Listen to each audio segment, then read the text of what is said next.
Next Thursday, we're going to see the start of a new tax year, which means that we have some new rules coming into play, which are very, very important. So in this video, I'm going to be walking you through the ISA do's and don'ts for 2023, and I'm also going to talk you through 2 tips, or at least share 2 tips with you to help you avoid making 2 very costly mistakes. So stick to the end, but let's get going. So let's contextualize this a little bit because I think it's really important. We have seen some tax changes that are going to be landing on Thursday, which are very, very important and kind of accentuate the reason why ISAs are so important and why you should be making sure that you're maximizing your ISA allowance between now and next Thursday. So for those of you who don't know, we are going to see 2 main changes. The first one is going to be to the capital gains tax allowance, and the other one is going to be to the dividend allowance. Now let's start with capital gains allowance first. So with your capital gains allowance, it basically means that you can invest money into the stock market and you can have a capital gain, so a capital appreciation of £12,300 before you start to pay tax on your gains. That is going to change on April. Now, it was mooted back end of last year, and it is coming in on Thursday that £12,300 allowance is going to be reducing down to £6,000. So it's been reduced by over half. And the kicker is that in 2024, once the new tax year that we're going into has ended, that is going to be further reduced to £3,000. So it's really, really important. The government is looking to get more tax from people who are investing, who have properties, and this is one of the ways in which they're doing so. So capital gains allowance reduction kicking in on Thursday from £12,000 to £6,000, and in 2024 it's going to go down to £3,000. The second reduction we're going to be seeing is in dividend allowance. So with dividend allowance, you can basically earn a dividends up to £2,000 currently. On Thursday, that's going to be reduced down to £1,000, and in 2024 it is going to be further reduced to £500. We are being stripped of the allowances that we've enjoyed for such a long time. However, your ISA allowance has remained untouched, which is why I want to talk about ISA allowances specifically for this video and try and guide you through some of the most common questions that I get to help you make the best decision when you're filling up your ISA for the new tax year. There are some key things. So I'm going to grab my iPad and let's go through the first bit. Let's talk about the tax years first and foremost and how they work. Now, the idea of the tax year can be quite confusing, and so to try and illustrate this, I'm just going to use my iPad and just scribe for you so that you have a visual representation of how this essentially works.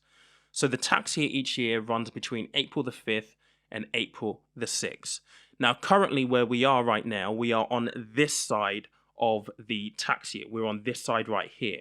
And that presents a unique opportunity where if you haven't already used your full £20,000 allowance, because that's how much you can put into an ISA each tax year, you have up until Wednesday this week, or next week I should say, to do so.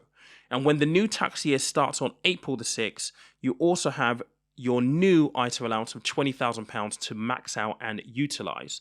And so when you look at it from the highest amount you can put into tax efficient savings right now via your ISA, you have a maximum of £40,000 that you could pay in the next week, essentially. Now, if you have cash lying around, that is a great thing and something that is definitely worthwhile taking advantage of. I actually need to transfer and make sure I max out my ISA allowance for this current tax year before then, and I'll be doing that in the next day or so. Now, this is a unique opportunity. Now, what happens if you don't have £40,000 lying around? Well, then it's really, really important that you max out as much as you can, because what tends to happen is that with your ISA allowance, if you don't use your full £20,000 allowance, so let's just say you've only used £5,000 of it, the remaining £15,000 does not get carried over here. So essentially what that means is that you lose £15,000 of your ISA allowance because you've not used it. So it's really, really important that if you do have money lying around in, say, a savings account, that you put it into an ISA of some kind to make sure that you're using your full allowance. And remember, the big bonus of an ISA here is that it is free from income tax and it is free from capital gains tax. So remember, the capital gains allowance is actually dropping from £12,300 to £6,000 on Thursday of next week. So within an ISA, you're going to avoid having to pay tax on the capital gain side. So that's how the tax year works specifically. Now, Importantly, just before I forget this actually, if you're a married couple, you've probably clocked onto this. As an individual, because ISAs are individuals, you can't hold them in joint names. As a couple, if you are fortunate enough to be in a position where you do have cash lying around, remember I just said that you can have £40,000 paid in as an individual over the next week or so, because if you max out your full allowance for this year right now, and the new year that is going to start on Thursday, well, that's £40,000. But if you're a couple, you times that by two, which means you could potentially put in £80,000 over the next week or so. It's a fantastic place to be if you have the resources to do so. Take advantage of it. Now let's move and actually talk about how the ISA allowance actually works. This can be very, very confusing, and I still get a lot of questions on this specifically. Again, I'm going to use my iPad to kind of illustrate how this essentially works. Now, I've already alluded to this, but in your ISAs, you get a £20,000 allowance. That's the maximum you can contribute into your pension every single tax year, okay? Now, that £20,000 can be distributed across 3 different type of accounts. So you have your cash ISA. This will be with your banks, right? So this might be with Halifax, or it might actually be with Barclays. But essentially, here in this account, it is going to be an instant access savings account. So at the moment, inflation is pretty high. Interest rates are unfortunately low. It's not going to beat inflation, but it's still going to get you a little bit of interest, and it will be easily accessible to you. The next one you have is you have the lifetime ISA. Now, for this, you need to be under the age of 40, but it's designed to help people who either, number one, want to save for a deposit for their first home, or number two, want to plan towards retirement. Now, interestingly, and very, very important to note, that the maximum you can put into a lifetime ISA here is £4,000, and that is inclusive of your overall £20,000 allowance. So in other words, if you put £4,000 into your lifetime ISA, then you're only going to have £16,000 left over in your ISA allowance, your main ISA allowance to use. Really important to understand. Some people think that it's £4,000 on top of the £20,000. It's not. It's inclusive of your £20,000 allowance. Now, with lifetime ISAs, you need to be mindful. There are some penalties if you don't use the £4,000 that you deposit into it for the purpose of which it was intended, either a deposit for your first home or planning towards retirement. The big kicker about a lifetime ISA is that the government is going to give you 25% per year for each pound that you put in. So for this example, the maximum you can pay in is £4,000. 25% of that is £1,000. You're going to get £1,000 free from the government every single year. You need to hold it for at least 12 months, though, to qualify for that £1,000. But essentially, it is free money. And this is what I say to people. It is a 25% return. It's pretty decent, but you have to use it for either retirement purposes or for purchasing a home. If you don't, you take out the money earlier, there are penalties, and you could potentially be paying back more than what the government actually gives you. So just bear that in mind. I made a video on that previously. I will link it above as a little note. You can go check that out. The last kind of ISA that you can put money into is a stocks and shares ISA. And this will be the one that most people are interested in. These are investments. So this will be invested in companies across the world who create products, services that are integral to the way that we essentially live. And I talk about this in my book, The Money Basics, as well. So in your stocks and shares ISA, you can essentially pay in, again, your full £20,000 if you want to. And that's the same as if you did it in your cash ISA, you can put your full £20,000. So the only difference here is if I just put £20,000 next to the stocks and shares ISA and the cash ISA here is, you can pay £20,000 into, well, let's get rid of that, into this one and this one, but in this one, the maximum you can pay in is £4,000. Now, technically speaking, let's just, work a scenario here, right? Let's just say you've put £4,000 into your lifetime ISA, right? Because you want to buy your first home. Then that means you're going to have £16,000 left as your overall remaining ISA allowance. Now, what you can do is you can split that £16,000 between your cash ISA here and your stocks and shares ISA over there. Now, you could do that in any way you choose. You could do 8,000 here if you wanted to, and 8,000 here. You could do, I don't know, you could do 9,000 here, and then you could do 7,000 here. It's completely up to you how you do that. But the key is you cannot pay in more than £20,000 into your ISA at any given time. If you do, you need to speak to HMRC. They can be pretty okay about it sometimes if it's a small amount, but if it's a case where you've done this repeatedly and you're putting in quite a significant amount, they have been known to throw in penalties. So another common question that I often get is, well, what happens if you have ISAs across multiple tax years? Okay, so there's a lot of confusion around this because the general rule of thumb, or at least the rule around ISAs, is you cannot contribute to more than one ISA in one tax year. And what that means is if you think about the tax years, we've explained it previously, the new tax year starts on Thursday. So that means that if you are going to pay money into a cash ISA from Thursday onwards, and let's just say you were to do that with Halifax, for example, you cannot then go and pay money into another cash ISA with, say, Barclays or Nationwide, for example. You're not allowed to do that. But what you are allowed to do is to have ISAs with different providers from previous tax years. And this right here is a prime example of how that might work. So let's just say in 2019, you maxed out your ISA allowance with HSBC. Then in 2020, Barclays had a better rate available on a cash ISA, for example. You put £10,000 in there because that's all you could afford. Then in 2021, you move from Halifax. Then 2022, you then, move on to Nationwide. Well, what you could do is you could choose to amalgamate all of these ISAs so they're in one place because you've got them in 4 places right now. You might find it quite difficult to track them all. You might decide, let's have them under one umbrella. So what you can do is you can do something called a transfer. And how this would work is you would pick who you want to transfer it to. So let's just say in this example, let's just say it was Santander that you wanted to transfer all of these ISAs to. You would contact Santander. You would tell them, I've got ISAs with HSBC, Barclays, Halifax, and Nationwide, and you would like to transfer either all or some of the money that you hold with them.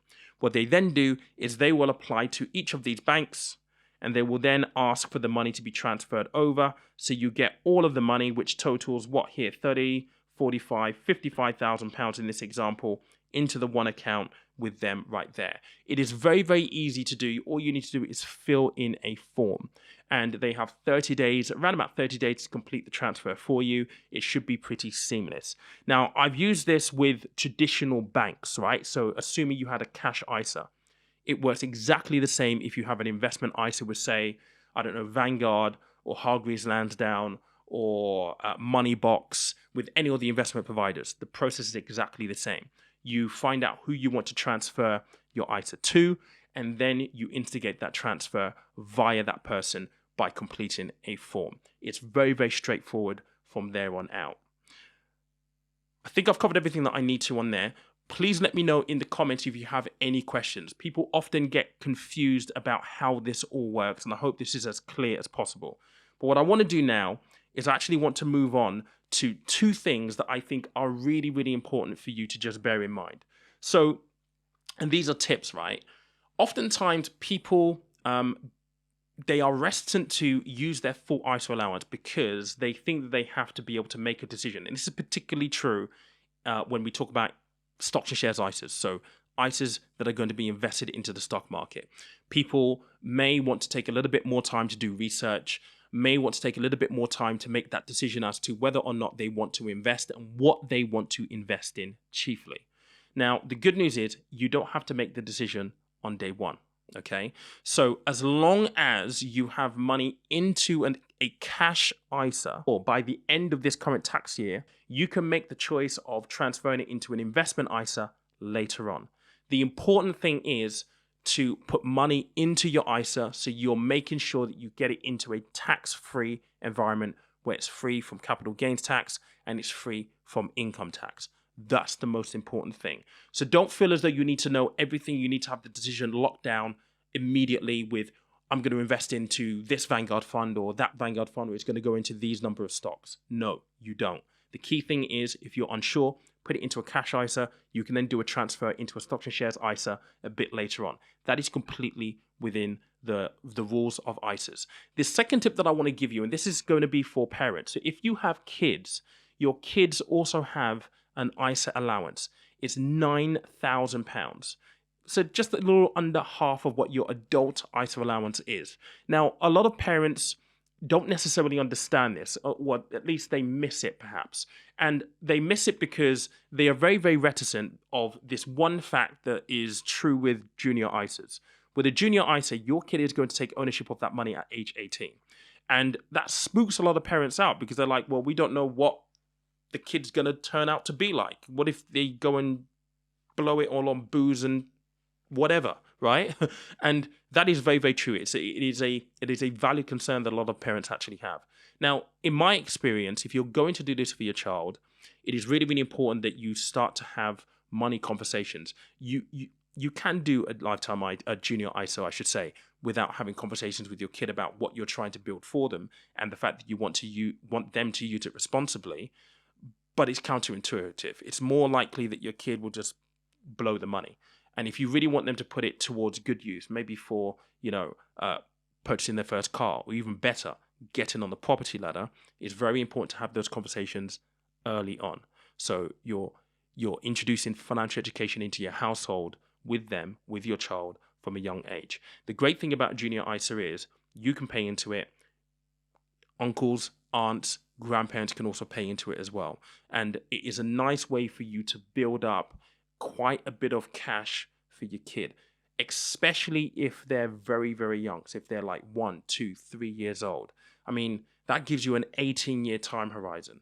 And if it's invested via a stocks and shares junior ISA, you'll quickly be able to see that you're fixing to give your kid the start that maybe even you didn't have when you were literally just turning an adult. So it is a really powerful tool, a really, really powerful tool. So remember to make sure that you're utilizing your junior ISA. And again, you don't have to use the full £9,000 if you can't afford it.